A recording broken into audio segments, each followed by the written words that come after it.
আসসালামু আলাইকুম ওয়া রাহমাতুল্লাহি ওয়া বারাকাতুহু। আলহামদুলিল্লাহি রাব্বিল আলামিন ওয়াসসালাতু ওয়াসসালামু আলা সাইয়্যিদিল মুরসালিন ওয়া আলা আলিহি ওয়া আসহাবিহি আজমাইন। প্রিয় শিক্ষার্থীবৃন্দ, আজকে আমরা একটা নতুন নিয়ম শিখব 19 নম্বর পৃষ্ঠার তৃতীয় লাইন থেকে। খেয়াল করুন, এখানে যজম এবং তাসদিদ পাশাপাশি আছে। এরকম ক্ষেত্রে খেয়াল করুন, এখানে যজম এবং তাসদিদ পাশাপাশি আছে। এরকম ক্ষেত্রে আমরা উচ্চারণটা কিভাবে করব সেই নিয়মটা আমরা আপনাদেরকে দেখাবো।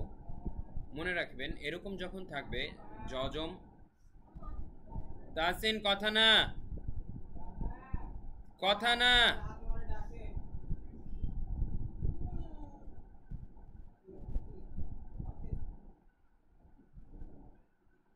মনে রাখবেন, যজম এবং তাসদিদ যখন পাশাপাশি থাকবে এই ক্ষেত্রে আমরা কখনোই যজমকে ধরবো না, ডিরেক্ট তাসদিদকে ধরবো। যেমন দেখেন, এখানে রবিহাত তিজারাতুহুম শব্দটা আছে। আমরা যদি একটু বানান করে দেখাই, র জবর র, বাজের বি, রবি, হাতা জবর হাত, রবিহাত। এখন হাতা জবর হাত, এই তায়ের সাথে হাকে যোগ দিবেন নাকি এরপরে তো তাসদিদ আছে এটার সাথে যোগ দিবেন? কোনটার সাথে যোগ দিবেন? অবশ্যই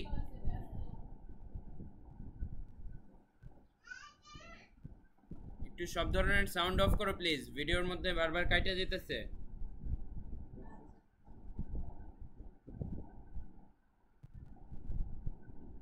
এখন কোনটার সাথে আমরা তাহলে যোগ দিব? হা জবর এই শব্দ। এখন কোনটার সাথে আমরা তাহলে যোগ দিব? হা জবর এই অক্ষরটাকে। তা সাকিনের সাথে নাকি তায়ের উপরে তাসদিদ এটার সাথে? অবশ্যই তাসদিদের সাথে। কেননা সাকিনের থেকে বা যজমের থেকে কিন্তু তাসদিদের পাওয়ার বেশি, এই কথাটা আপনারা মনে রাখবেন, ঠিক আছে?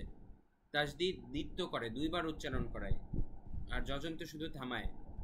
আর তাসদিদ থামায়ও আবার উচ্চারণও করায়, তাই তাসদিদের পাওয়ার বেশি। আপনারা আরো সহজে মনে রাখতে পারেন, যজমের দাগ দুইটা কিন্তু তাসদিদের দাগ, আপনারা আরো সহজে মনে রাখতে পারেন যজমের দাগ হচ্ছে দুইটা কিন্তু তাসদিদের দাগ তিনটা। তাই আমরা যজম এবং তাসদিদ পাশাপাশি থাকলে যজমকে না ধরে তাসদিদকে ধরবো, তিন দাগওয়ালা, যেটার শক্তি বেশি। তো এখানে আমরা এভাবে বানানটা করব। আবার দেখাচ্ছি, র জবর র, বাজের বি, রবি, হ্যাঁ তা জবর হাত, ডিরেক্ট এই তাতে চলে আসবো, রবি হাত, তাজের তি, জিম আলিফ জবর যা, তিজা, র জবর র, তিজা র, তা পেশ তু, হা মিম পেশ হুম, তু হুম, তিজারাতুহুম, রবিহাত তিজারাতুহুম। আশা করি নিয়মটা বুঝতে পেরেছেন। সবকিছু আগের মতোই, শুধু এই বিষয়টা নতুন অ্যাড হলো নিয়ম, ভালো মতো মনে রাখবেন। খুবই সহজ, যে যজম এবং তাসদিদ পাশাপাশি থাকলে প্রথম যজমটা বাদ, তাসদিদকে আমরা ধরবো। পরের লাইনেও একই নিয়ম, আপনারা চেষ্টা করুন। কিছুক্ষণ সময় দিচ্ছি, ভিডিও পজ করে আগে উত্তর দিন, তারপরে আমার উত্তরটা শুনে মিলিয়ে দেখুন আপনি ঠিক বলছেন কিনা। হ্যাঁ, এখন আমি বলে দিচ্ছি, হামজা জবর আ, নুন দদ জের নিদ, আনিদ, র বা জের রিব। এই যে দেখেন, এই র ডিরেক্ট এই বাকে এসে ধরবে, তাসদিদ আলা বা। র বা জের রিব, বা জের বি, আনিদ রিব বি, আইন জবর আ, বিআ, صاد আলিফ জবর স, বিআ স, কাফ লাম জবর কাল, বিআ স কাল, আনিদরিব বিআসাকাল, হা জবর হা, জিম জবর জা, হাজা, র জের রি, হাজারি। এখন আমরা যদি থামি তাহলে কিন্তু হাজারি থেকে হাজার হয়ে যাবে শেষে, পুরাটা যখন আমরা একবারে বলবো, আনিদরিব বিআসাকাল হাজারি। কিন্তু থামলে আসলে এভাবে বলতে হবে, আনিদরিব বিআসাকাল হাজার।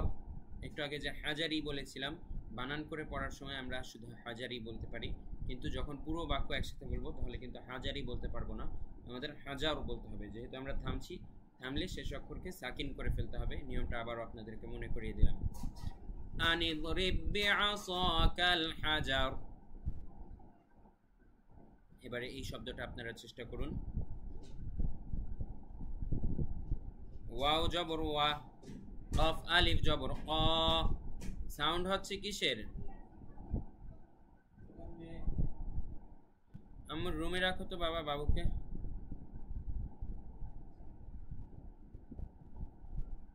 ওয়াও জবর ওয়া,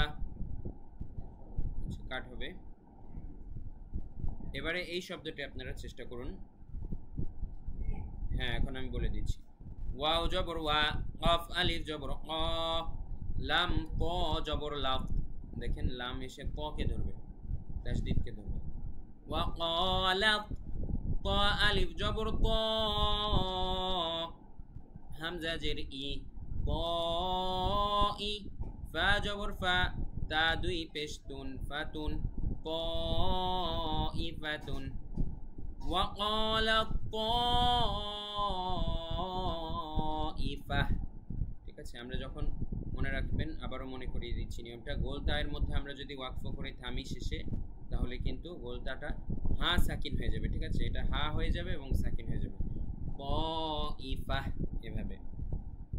ওয়াকালাত তাইফা। এবার এই শব্দটা আপনারা চেষ্টা করুন।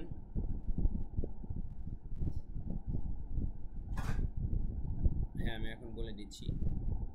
হামজা জ জবর ইজ। ঠিক আছে, হামজা এসে জ কে ধরবে, দালকে না ধরে জ কে ধরবে। জ জবর জ ইজ জ। লাম মিম জবর লাম ইজ লাম, তা মিম পেশতুম, ইজ যালামতুম, ইজ যালামতুম, ইজ যালামতুম। হামজা পেশ উ।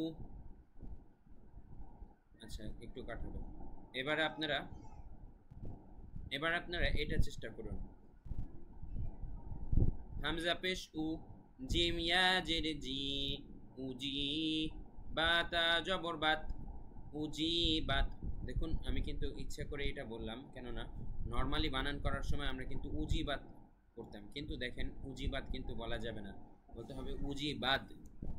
পরের লাইনে আছে, এই জিনিসটাও আপনাদের খেয়াল রাখতে হবে। বা দাল জবর বাদ, তা না ধরে দালকে ধরতে হবে। ঠিক আছে, পরের লাইনে থাকলেও কি পাশাপাশি কিন্তু আছে, তাই তা সাকিন এটাকে আমরা না ধরে দালকে ধরবো, কেননা দালের উপরে তাসদিদ আছে, যেটার শক্তি কিনা বেশি। তাই বানানটা হবে এরকম। আমি আবারও বলছি।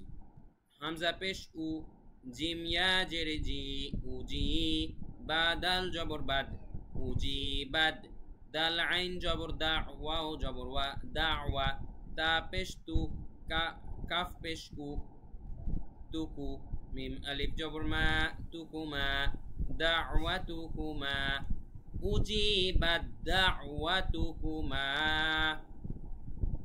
উজিবাদ দাওয়াতুকুমা।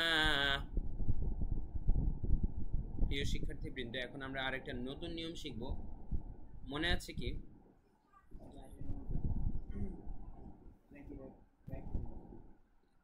হ্যাঁ,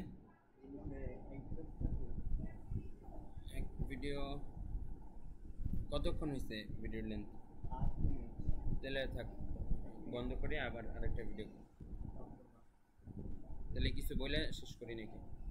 আচ্ছা, যোগ দিয়ে দিও, আবার বলি।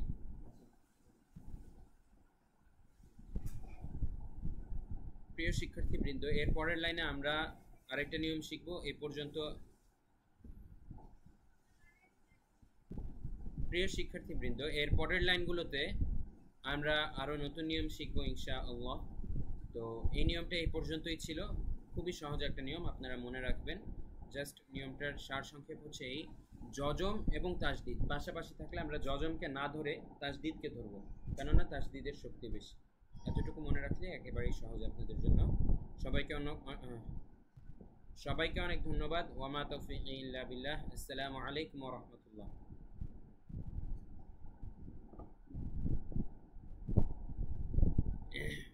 দেখছো?